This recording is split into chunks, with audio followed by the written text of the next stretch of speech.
देखो, वस्तु, व्यक्ति और क्रिया, ये तीन चीजें दिखने में आती हैं।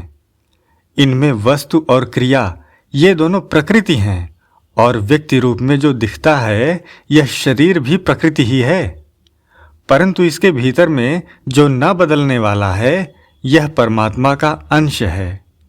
अब अगर यह वस्तु, क्रिया और व्यक्ति में नहीं उलझे तो यह स्वाभाविक ही मुक्त है, क्योंकि यह परमात्मा का साक्षात अंश है। इसके लिए कहा है चेतन अमल सहज सुख राशि। यह चेतन है, शुद्ध है, मल रहित है और सहज सुख राशि है, महान आनंद राशि है। यह महान आनंद राशि अपने स्वरूप की तरफ ध्यान न दे करके संसार के संबंध से सुख चाहने लग गया। इससे यही भूल हुई है। यह संयोगजन्य सुख में फंस गया। जैसे धन मिले तो सुख हो, भोजन मिले तो सुख हो, भोग मिले तो सुख हो, कपड़ा, वस्तु, आदर, मान, सत्कार मिले तो सुख हो। यह बड़े आश्चर्य की बात है कि स्वयं नित्य निरंतर रहने वाला है। सहज सुख राशि स्वाभाविक ही सुख राशि है, परंतु इसमें यह वहम पड़ गया है कि संसार के पदार्थ मिलने से सुख होगा। यह बिछुड़ेगा जरूर ही। संयोगा विप्रयोगांताः। जितने संयोग होते हैं उनका अंत में वियोग होता है, तो संबंध से होने वाला सुख रहेगा कैसे? मनुष्य यह विचार नहीं करता है कि आज दिन तक संयोग से जितने सुख लिए थे वे आज नहीं रहे। संयोग से होने वाले सुख का नमूना तो देख ही लिया, लेकिन अब भी चेत नहीं करते, फिर और चाहते हैं कि संयोग से सुख ले लें। जब तक बाहर के संयोग से, संसार के संबंध से सुख लेगा, तब तक इसको वास्तविक सुख नहीं मिलेगा। बाह्य स्पर्शेष्वसक्तात्मा बाह्य सुख में आसक्त नहीं होगा तो विन्दत्यात्मनि यत् सुखम, उस विलक्षण सुख को आप से आप प्राप्त हो जाएगा। संसार के संबंध से सुख लेने से इसका वास्तविक सुख गुम हो गया। वह सुख मिटा नहीं है, परंतु यह उस सुख से वियुक्त हो गया। जिनको वह सुख मिल गया वे आनंदित हो गए। उनको कभी सांसारिक सुख की इच्छा ही नहीं रहती, क्योंकि उनको जो वास्तविक सुख मिला, आनंद मिला, उसके समान कोई दूसरा सुख है नहीं। यह स्वयं सुख राशि होकर संयोगजन्य सुख चाहता है, सांसारिक सुख में राजी होता है। यह बड़े भारी आश्चर्य की बात है। मिलने वाले व बिछुड़ने वाले सुख में राजी होता है।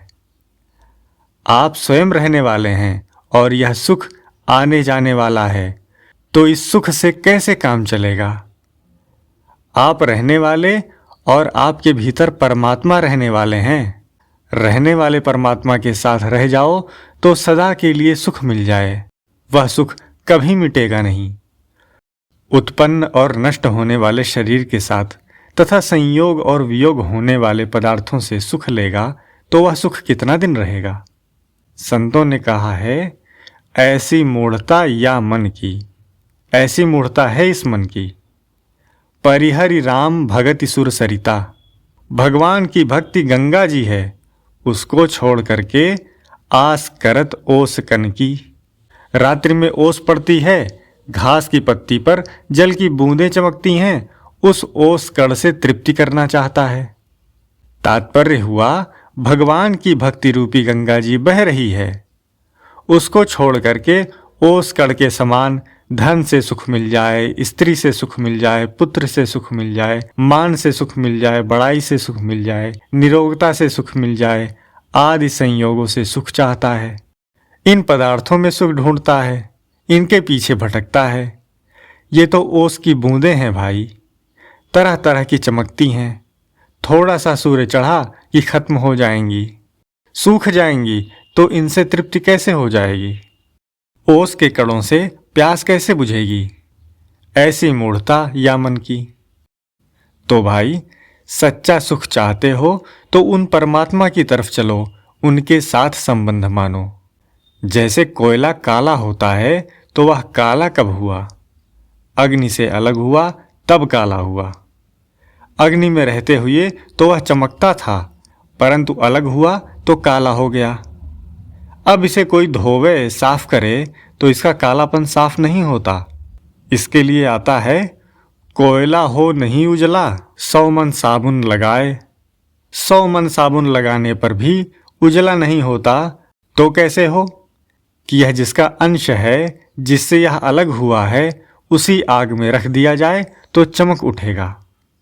पर आग का अंगार लेकर लाइन खींची जाए तो वह भी काली खींची जाएगी, क्योंकि वह भी आग से अलग हो गया। ऐसे यह जीव परमात्मा से अलग हुआ तब काला हुआ। अब उस कालेपन को धोने के लिए साबुन लगाता है कि धन हो जाए, मान हो जाए, बड़ाई हो जाए, आदर हो जाए तो हम सुखी हो जाएंगे। इससे सुख नहीं होगा तो किससे सुख होगा?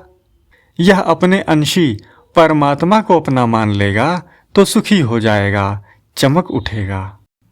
आप थोड़ा सा विचार करो तो पता चले कि लाखों अरबों मनुष्यों में से 2-4 मनुष्य भी सुखी हो गए क्या? धन से, मान से, बड़ाई से बड़े बड़े मिनिस्ट्री जिनके पास हैं वे सुखी हो गए हैं क्या? बड़े बड़े धनियों से, बड़े बड़े विद्वानों से आप एकांत में मिलो कि आप सुखी हो गए हैं क्या? आपको कोई दुख तो नहीं है? जो सच्चे हृदय से परमात्मा में लगे हैं उनको भी पूछो, तब आपको वास्तविकता का पता लग जाएगा। जो बाह्य स्पर्श हैं वे तो दुखों के कारण हैं। असली सुख की प्राप्ति के लिए क्या करें? भगवान को पुकारो, हे नाथ, हे नाथ, हम तो भूल गए महाराज। भगवान को याद दिला दो तो भगवान कृपा कर देंगे, फिर मौज हो जाएगी। सुहृदम सर्वभूतानां ज्ञात्वा माम शांतिमृच्छति। प्राणी मात्र के सुहृद परमात्मा के रहते हुए हम दुख पावें, बड़े आश्चर्य की बात है। महान आनंद स्वरूप वे परमात्मा हमारे खुद के हैं, कैसी मौज की बात है। पर यह अपने परमात्मा को छोड़कर परायों से प्रेम करता है। बच्चे आपस में खेलते हुए जब कोई किसी को मार पीट करता है तब दौड़ करके माँ के पास आता है। तो माँ की गोद में ही रहो ना, मौज से, आनंद से, क्यों बाहर जावे? ऐसे ही यह जीव भगवान से विमुख होकर दुख पाता है। इस वास्ते नाशवान से विमुख हो जाए, क्योंकि भाई यह तो ठहरने वाला है नहीं। संतों ने कहा है, चाख चाख सब छाड़िया माया रस खारा हो, नाम सुधा रस पीजिए छिन बारंबारा हो। हमने तो यह सब चख लिया, पर माया का रस खारा है। मीठा तो भगवान का नाम है। नाम लेकर पुकारो, हृदय से पुकारो, हे नाथ, हे नाथ, हे प्रभु। ऐसे प्रभु को पुकारो तो निहाल हो जाओगे। शरणे आए बहुत सुख पायो, इस प्रकार संतों ने कहा है। प्रभु के चरणों के शरण होने में बड़ा सुख है, असली सुख है। असली सुख से वंचित क्यों रहते हो? सबके लिए खुला पड़ा है यह नाम का खजाना। कैसा ही मनुष्य क्यों न हो, अपिचेत सुदुराचारा। पापी से पापी भी, दुष्ट से दुष्ट भी भगवान के सम्मुख हो जाए। सन्मुख होई जीव मोहि जबहि, जन्म कोटि अघ नासहि तबहि। करोड़ों जन्मों के पाप नष्ट हो जाएं, क्योंकि पाप सब आगंतुक हैं और तुम परमात्मा के हो। इस वास्ते परमात्मा के हो जाओ। संसार की सब चीजें मिट रही हैं, अब उनको पकड़कर सुखी रहना चाहते हैं। तुम खुद रहने वाले और यह सदा मिटने वाला, तुम मिटने वाले से कब तक काम चलाओगे? सोचते नहीं, विचार नहीं करते कि ऐसा सुख ले लेकर कब तक काम चलाओगे भाई।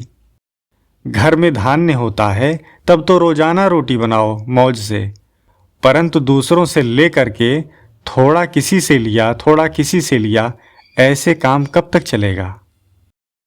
सुख लेते समय यह तो सोचो कि लेकर करोगे क्या। जिस शरीर के सुख के लिए तुम लेते हो वह शरीर तो प्रतिक्षण अभाव में जा रहा है बेचारा। इसके लिए सुख पाना चाहते हो, बड़े आश्चर्य की बात है। वहम यह हो रहा है कि हम जी रहे हैं, सच्ची बात है कि हम मर रहे हैं। पर ऐसा कह दें किसी को तो नाराज हो जाए कि हमें मरने की बात कह दी। अरे भाई, असली बात है कि हम हरदम मर रहे हैं। कल इस समय जितनी उम्र थी अब उतनी नहीं है। 24 घंटे उम्र कम हो गई। मृत्यु का दिन 24 घंटे नज़दीक आ गया और यूं आते आते चट आ जाएगा वह दिन। वह दिन पता नहीं है कब आ जाए। मारही काल अचान चपेट की, होए घड़ीक में राख की ढेरी। वह दिन अचानक आ जाएगा।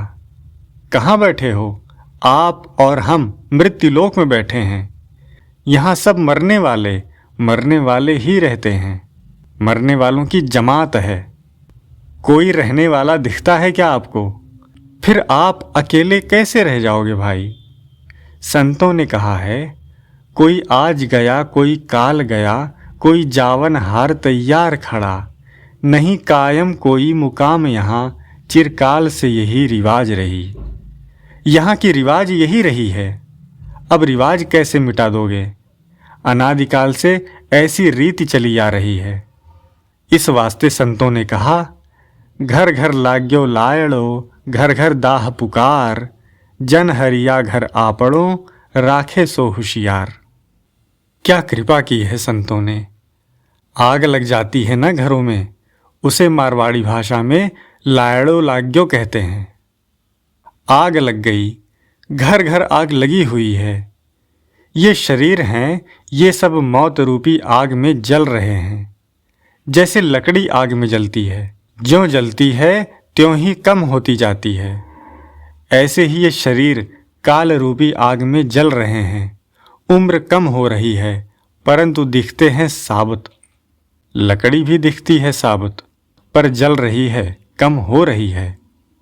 ऐसे ही ये शरीर काल रूपी आग में जल रहे हैं, भस्म हो रहे हैं। तो घर घर लाग्यो लायड़ो, घर घर दाह पुकार। दाह हो रही है, पुकार हो रही है। जन हरिया घर आपड़ो, राखे सो होशियार। कैसे रखे? कि भगवान के सन्मुख हो जाए, प्रभु को पुकारें, फिर मौज हो जाए, आनंद हो जाए। जिन संतों के जीने से बहुत लोगों का उद्धार हो जाए, जिनका नाम लेकर लोग सुखी हो जाएं, याद करके खुशी हो जाएं, ऐसे जितने संत हुए हैं उनकी वाणी याद करो। उसके अनुसार जीवन बनाओ तो निहाल हो जाओगे। कारण कि उन्होंने रास्ता सुलटा ले लिया, इस वास्ते वे ठेठ पहुंच गए। आज दौड़ते तो सभी हैं पर अंधे होकर चलते हैं, नाशवान की तरफ चलते हैं। अरे अविनाशी की तरफ चलो भाई। नाशवान की तरफ चलने से अविनाशी तत्व कैसे मिलेगा? उत्पन्न नष्ट होने वाले पदार्थों के पीछे पड़े हैं। इनसे निर्वाह मात्र कर लें, लेकिन भीतर से यह ध्यान नहीं होना चाहिए कि पदार्थ ले लें, भोग ले लें, सुख ले लें। कुछ नहीं मिलेगा। उम्र खत्म हो जाएगी, समय बर्बाद हो जाएगा, पीछे पछताना होगा। सो परत्र दुख पावई, सिर धुनि धुनि पछताई। काल ही कर्म ही ईश्वर ही, मिथ्या दोष लगाई। भाई, संसार की तरफ ना जा करके भगवान की तरफ चलो।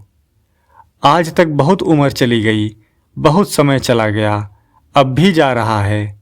प्रभु को पुकारो, हे नाथ, हे नाथ, हे नाथ। भगवान के नाम का जप करो दिन रात। संसार में उपकार करो, सेवा करो, तन से, मन से, वचन से, धन से, जो शक्ति सामर्थ्य एवं योग्यता है। ये संसार की चीज संसार को दे दो, यही मुक्ति है। आनंद हो गया, मौज हो गई। शरीर मात्र संसार का और ये स्वयं मात्र परमात्मा का। शरीर संसार को सौंप दें और अपने आप को, स्वयं को परमात्मा को सौंप दें तो सब ठीक हो जाएगा, मुक्ति सहज ही हो जाएगी।